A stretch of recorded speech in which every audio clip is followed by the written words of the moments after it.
Good morning, everyone. Today we are going to talk about corrective labor in penology, treatment of offenders. Nowadays, assigning work to inmates in correctional institutions is considered to be a major issue. It is considered necessary for the various points are keeping inmates engaged to contain their idleness and reduce their unrest and other disciplinary problems, for removing their monotony and improving their morale, for assigning work, for teaching them some useful trade which may help them to become self-supporting after release from the prison, for enabling them to earn and get some extra facilities for themselves in jail, and also sending some money to their families to support their children, and for reducing the operating cost of maintaining jails. तो ये चार मुख्य बातें हैं जो कि correctional institutions का मुख्य उद्देश्य होता है। पहला तो जो भी कोई जेल में प्रिजनर है उसको एंगेज रखना है ताकि वो अपना जो खाली दिमाग है उसमें कुछ ज़रूरी महत्वपूर्ण चीज़ें सीख पाए, क्योंकि ये कहा जाता है कि an idle mind is a devil's workshop, खाली दिमाग शैतान का घर। तो इस पर्पस को ध्यान में रखते हुए कुछ एंगेजमेंट देना ज़रूरी है। दूसरी बात कि जो मोनोटनस है, जो एक रूपता होती है, जिसको आप सरल भाषा में बोरियत के नाम से जानते हैं, वो ना हो, और जो मोरल है, जो हमारा एक नैतिकता है, वो इम्प्रूव करे और हम एक अच्छे और भले इंसान बन पाएँ। इस बात को भी ध्यान रखकर करेक्शनल इंस्टीट्यूशंस करेक्टिव लेबर का एक उपाय करती हैं। साथ ही साथ जब करेक्टिव लेबर का कॉन्सेप्ट लगाते हैं तो कुछ उसमें ऐसा सिखाते हैं हम लोग उन कैदियों को, उन इम्प्रिजनर्स को, जो कि उनको हेल्प करे उनकी लाइफ में, कि वो बाहर निकल के अपने आप को संभाल सके और साथ ही अपने परिवार को संभाल सके और साथ ही जो समाज में कुछ योग्य कर सके, किसी के काम आ सके। So it is just a sort of rehabilitation for all the prisoners. और सबसे आखिरी पॉइंट ये है कि उनको जेल में रहते हुए ही कुछ एक्स्ट्रा फैसिलिटीज़ मिल जाएं, कुछ अर्निंग हो जाए, वो समय उनका व्यर्थ ना जाए, जेल में सज़ा काटते काटते भी काम करते रहे और उसका भी उनको कुछ इकोनॉमिक रिटर्न हो जाए, जो कि बाहर निकलने के बाद उनको लाइफ में हेल्प करेगा। तो ये चार मुख्य बातें हैं जिनको ध्यान में रख के करेक्टिव लेबर का कॉन्सेप्ट इम्प्लीमेंट किया गया है। Thus, the basic objective of corrective labor is neither to be punitive nor to mass jails self-sufficient but to keep prisoners engaged। तो करेक्टिव लेबर का जो ऑब्जेक्ट है, जो एम है, जो उद्देश्य है, वो पनिश करना नहीं है, वो जेलों को सेल्फ सफिशिएंट बनाना नहीं है कि कैदियों से काम करवा के जेलों को ही सेल्फ सफिशिएंट बना लेंगे हम। केवल इतना उद्देश्य है कि जो कैदी हैं, जो व्यक्ति हैं, उनको एंगेज रखना, उनका मॉरल इम्प्रूव करना और साथ ही साथ जब वो इस जेल से बाहर जाएं तो वो एक समाज के लिए अच्छे व्यक्ति साबित हो। The task assigned to prison inmates till a few decades back were generally productive. Besides, a large number of inmates remained entirely unemployed. Even today, no work is assigned to the under trials and prisoners of A class. तो ये समझने वाली बात है कि jail के अंदर जो इनमेट्स होते हैं, थोड़े कुछ समय पहले तक, कुछ सालों पहले तक वो जनरली कैसे नॉन प्रोडक्टिव थे, उससे ना तो जेल को कोई फ़ायदा होता था, ना ही उनको कोई फ़ायदा होता था, और वो सभी के सभी अनएम्प्लॉयड रहते थे, केवल सरकार की सज़ा काटते थे और सरकार का दिया हुआ खाना खाते थे। कोई काम नहीं दिया जाता था जो अंडर ट्रायल प्रिजनर्स होते हैं ए क्लास के।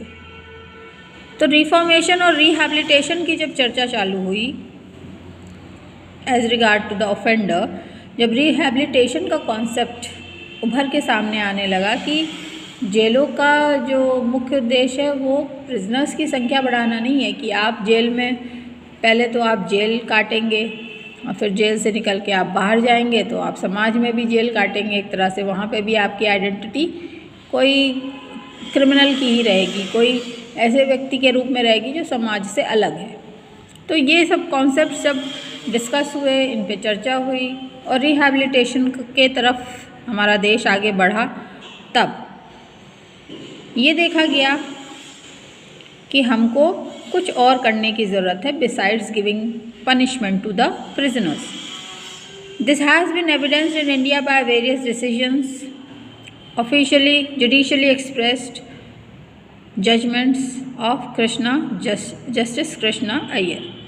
This development in penology has an increasing use of non-custodial measures of punishment as contrasted with the imminent of the traditional pattern. One form is known as corrective labour.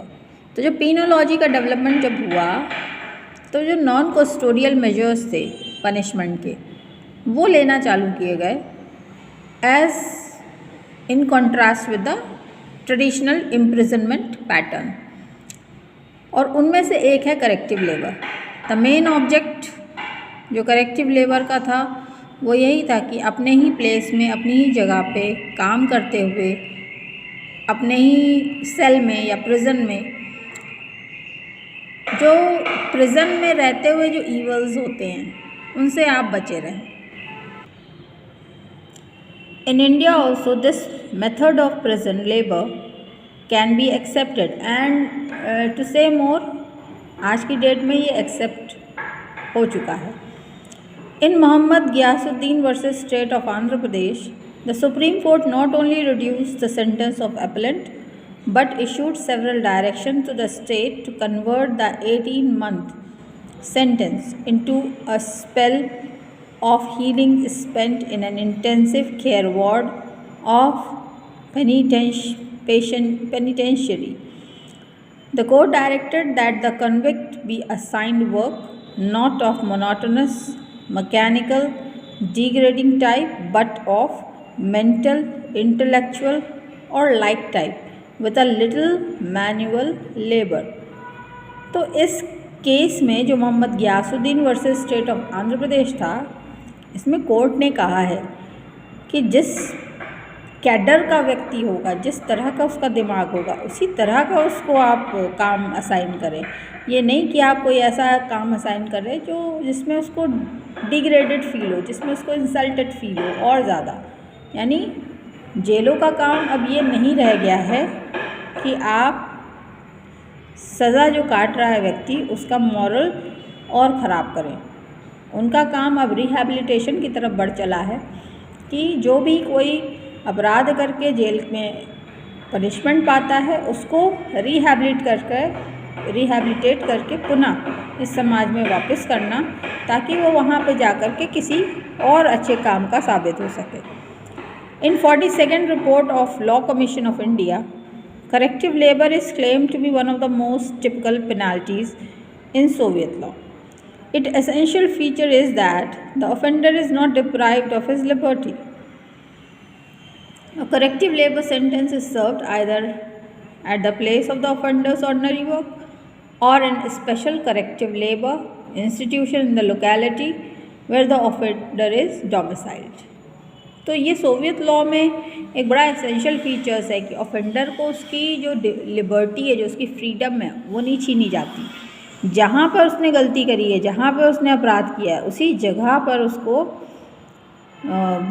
Corrective labour के through काम करना पड़ता है और sentence उसको punishment उसी चीज़ का दिया जाता है जिस जगह उसने गलती करी है, ताकि वो पुनः उस गलती को रिपीट न करे।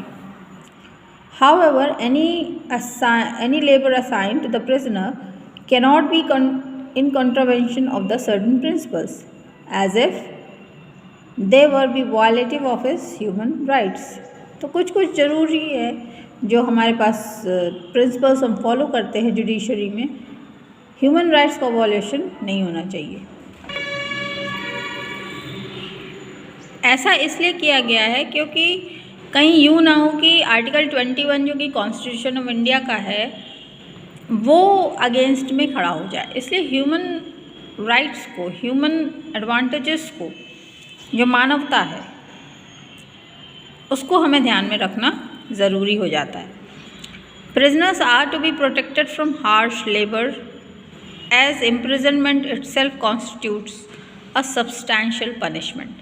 तो जो प्रिजनर्स हैं उनको बहुत कठिन कष्टदायक जो मेहनत होती है, लेबर होती है, उससे उनको बचाना चाहिए, क्योंकि इम्प्रिजनमेंट अपने आप में ही सब्सटैंशियल एक बड़ा पनिशमेंट होता है। Labour does not mean harsh labour और labour in the unhealthy condition. Labour का मतलब ये नहीं होता है कि आप बहुत ही अत्यधिक कठिन कार्य करवाएं उन प्रिजनर्स से, या फिर अनहेल्दी गंदी कंडीशंस में आप उनको रखें। Care must be taken regarding the nature of work to be carried out by the prisoner. तो किस तरह का काम उनको दिया जा रहा है, वो क्या कर रहे हैं, क्या आउटपुट है, इन सब बातों के ऊपर ध्यान देना आवश्यक है। The sick, under trials and civil prisoners should not be force to labour. तो जो बीमार हैं, जो अंडर ट्रायल हैं, जो सिविल प्रिजनर्स हैं, उनको फोर्स्ड नहीं करना चाहिए लेबर के लिए, as they have protection under various statutes. According to the court, hard labour in section 53 of IPC has to receive a human meaning. A girl student or male weakling sentenced to rigorous imprisonment may not be forced to break stones for 9 hours a day. तो कोई लड़की है अगर, या कोई नौजवान लड़का है, तो उसको आप पत्थर तोड़ने का काम नहीं दे सकते as a labour. The prisoner can not demand soft jobs but may reasonably be assigned congenial jobs. लेकिन इसका मतलब ये भी नहीं है कि जो प्रिजनर है वो अपने लिए हल्के सॉफ्ट जॉब्स, आराम से हो जाने वाले जॉब्स की मांग करें। ऐसा काम देना ज़रूरी है जो कि अप्रोप्रिएट हो। इन Ujjain, a novel method of prison labor has been introduced. In Bhairoggarh jail, the new scheme striving towards reformation of inmates seeks to give them financial assistance by SBI for engaging, so to say, a small-scale industries of their own in jail, and also after release, so that they are made able to earn while in prison and support their families even during imprisonment, and so that after release they are able to make an honest living by self-employment and becoming useful citizens. तो ये एक बड़ा अच्छा उदाहरण है कि उज्जैन की जो भैरवगढ़ जेल है उसमें एक नया रिफॉर्मेशन टेक्निक लगाया गया कि SBI ने सारे ही जो प्रिजनर्स थे उनके लिए एक सुविधा करी। ये सुविधा उनको कर दी गई है कि SBI उनको लोन देगा, उस लोन से वो जेल में सज़ा काटते काटते ही अपने लिए कोई स्मॉल स्केल इंडस्ट्री सेटअप करें, उससे वो अर्न करें, ताकि जेल में रहते हुए भी वो अपने परिवार को सपोर्ट कर सकते हैं, और साथ ही जब वो जेल से बाहर निकले तो उनके पास एक इज़्ज़तदार तरीके से अपने घर, अपने परिवार और अपने जीवन को चलाने के लिए एक काम रहेगा, एक कार्य रहेगा। So they will be definitely in a better position when they are adding or joining up again into the society. Our next lecture will be on history of prison labor and other additional topics which will be covered in the next video. Keep watching. Goodbye for now.